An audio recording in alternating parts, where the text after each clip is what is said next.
Hello. In this video, I'll be showing you some activities from 2 lesson plans I've created.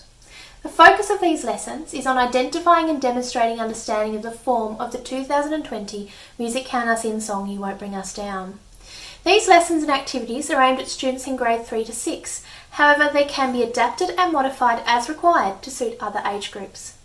There are a number of resources to accompany these activities, including 2 full lesson plans, a PDF with printable shapes, and a PDF with printable song structure labels. These resources are a guide and can be modified and adapted as required to suit your educational setting, the needs of your students, and the resources that you may have available. I hope that these activities and lessons give you some ideas to use with your students as you explore the 2020 Music Count Us In song, You Won't Bring Us Down.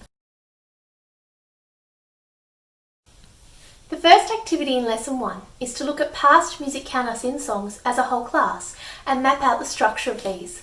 There are multiple ways you could do this. You could list the parts of the song on the whiteboard as the class identifies them. You could have students doing different body percussion actions to show different parts of the song. You could have students moving around the room and changing their actions to match the different parts of the song. Or you could ask students to listen for specific sections of the song, i.e. the chorus, and demonstrate with their bodies or actions when they hear that part of the song. One way I like to do this is to use shapes to map our patterns.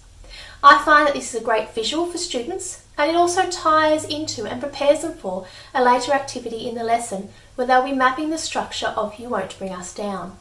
I find that if we go through this activity as a whole class using other song samples, then students have a better idea of what is expected when it comes time for them to do this task in small groups or individually.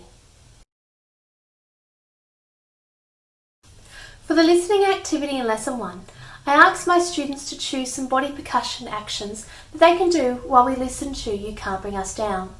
I asked them to make sure they change their actions every time they identify a different section of the song. For my younger students, I may model some body percussion actions that they can use or work with the class to brainstorm some different actions so that they have a toolbox to choose from when they are listening along to the song.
The final activity in Lesson 1 is a small group structure mapping activity.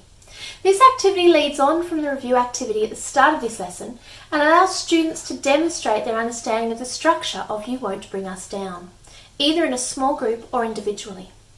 I provide each group and individual with a set of shapes, and while we listen to the song, they begin to map the structure pattern. For this sample, I have chosen to use circle to represent the verses, octagon to represent the pre-chorus, square to represent the chorus, triangle to represent the refrain, and for the breakdown, which is solo voice for the percussive accompaniment, I've chosen today to use a triangle overlaid with a star. The triangle indicates that the lyrics are the same as in the previous refrains, and the star indicates that the accompaniment and use of solo voice is different. You may choose to keep it simple and just use a triangle for that section. Then as a class, discuss how the breakdown differs from the other refrains. One other option that you may like to use, that I do sometimes, is the same shape but a different colour to indicate verse 1 and verse 2. This just provides a little extra information to students that while the tune and the melody of both verses are the same, the lyrics are different between verse 1 and verse 2.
Alternative objects can be used to demonstrate song structure and map the pattern in the music countersign song You Won't Bring Us Down are household items, stationary items, or even instruments.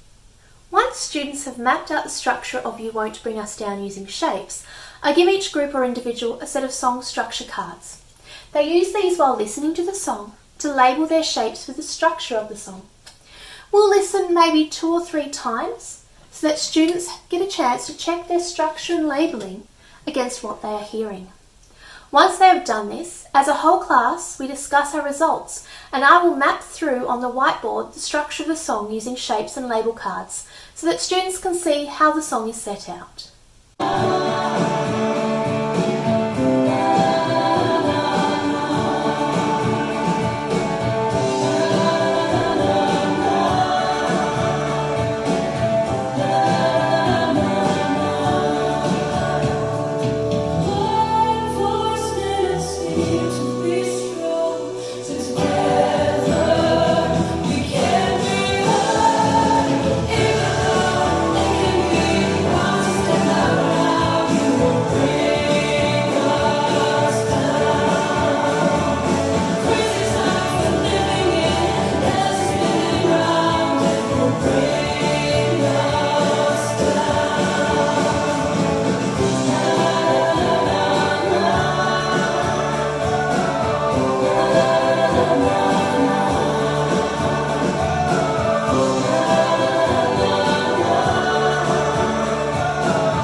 Prior to commencing the dance and movement composition task in Lesson 2, my students and I will revise the structure that we mapped out in Lesson 1 of the song You Won't Bring Us Down.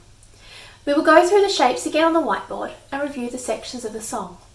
Students will then be grouped together and will be required to create a movement sequence or a dance to reflect the section of the song that they are responsible for. Once students have had practice time and time to reflect and review, we will dance through as a whole class, with each group dancing their part at the appropriate time in the song.